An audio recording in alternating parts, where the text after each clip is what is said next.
ప్రభునామానికి మహిమ కలుగును గాక. బాగున్నారు కదా మీ అందరూ? చూడండి, దేవుని నమ్మిన తర్వాత, దేవుని ఆశ్రయించిన తర్వాత, దేవుని సందికి వెళ్తున్న తర్వాత నీలో చేంజ్ ఉండాలి, మార్పు ఉండాలి. ఎప్పుడో ఏదో నేను ఎవరో ఏదో అన్నారని, ఎవరో ఏదో నీకు కీడు చేశారని వాని హృదయంలో పెట్టుకొని పళ్ళు కొరికేవారుగా ఉండకూడదు. కక్షతో ఉండకూడదు, కోపంతో ఉండకూడదు, ఆవేశంతో ఉండకూడదు. క్షమించే మనసు, ప్రేమించే మనసు నీకు ఉండాలి. చూడండి, యోసేపును తన బ్రదర్స్ అందరూ మరి కొట్టి గోతులు వేస్తారు. వేసిన తర్వాత మళ్ళీ పైకి తీసి మళ్ళీ ఇస్మాయిల్కి అమ్మేస్తారు.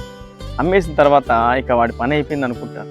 కానీ అతడు తర్వాత మరి పోతీఫర్ దగ్గరికి వెళ్ళి అక్కడి నుంచి చెరసాల్లో వేయబడి అక్కడి నుంచి ఫరో దగ్గరికి వెళ్ళి దేవుడు అతనికి తోడుగా ఉన్నందున తీసుకెళ్ళి ఫరో పక్కన కూర్చోబెడతాడు. అతడు గణపరచబడిన తర్వాత ఆ ప్రాంత వాసులందరికీ కరువు వస్తుంది.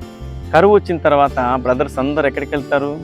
ఐగుప్తు దేశంలో ఉన్న తన సహోదరుని దగ్గరికే ప్రభు నడిపిస్తాడు.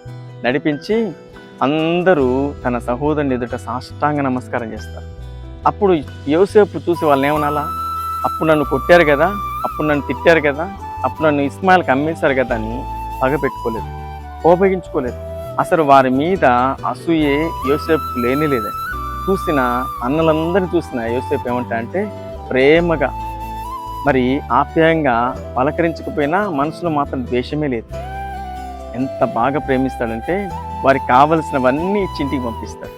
మనమైతే పళ్ళు గురుకుతాం, కోపపడతాం, అసూయపడతాం. ఆ రోజు నన్ను అన్నావు కదా, ఆ రోజు నన్ను శిక్షించావు కదా, ఆ రోజు ఈ కీడు చేసావు కదా. యోసేపు మనసు ఎవరి మనసు అంటే యేసుక్రీస్తు ప్రభు మనసు, క్షమించే మనసు, ప్రేమించే మనసు. అందుకే యోసేపును దేవుడు హెచ్చించాడు, కనపరిచాడు, ఆశీర్వదించాడు. ఒక మాట మీకు చూపిస్తాను. మత్తయి సువార్త 5వ అధ్యాయం 44వ వచనం, మీరు పరలోకమందున్న మీ తండ్రికి కుమారులై ఉన్నట్లు మీ శత్రువులను ప్రేమించుడి. దేవునికి స్తుతి కలుగునుగాక. ప్రేమించండి, క్షమించండి, వీలైతే హత్తుకోండి, ముద్దు పెట్టుకోండి. ఎప్పటికీ నీ హృదయంలో పగ ఉండకూడదు. పగ ఉందా నువ్వు పతనమే. దేవుడు నిన్ను అణిచేస్తూ ఉంటాడు, ఎందులో అభివృద్ధి పరచడు. యోసేపు గణపరచడానికి కారణం ఏంటో తెలుసా? తన వారందరినీ క్షమించాడు, ప్రేమించాడు. ఎత్తైన స్థలంలో దేవుడు యోసేపును కూర్చుని పెట్టాడు. అలా మిమ్మల్ని కూడా ప్రభు కూర్చుండబెట్టి ఆశీర్వదించునుగాక. ఆమేన్.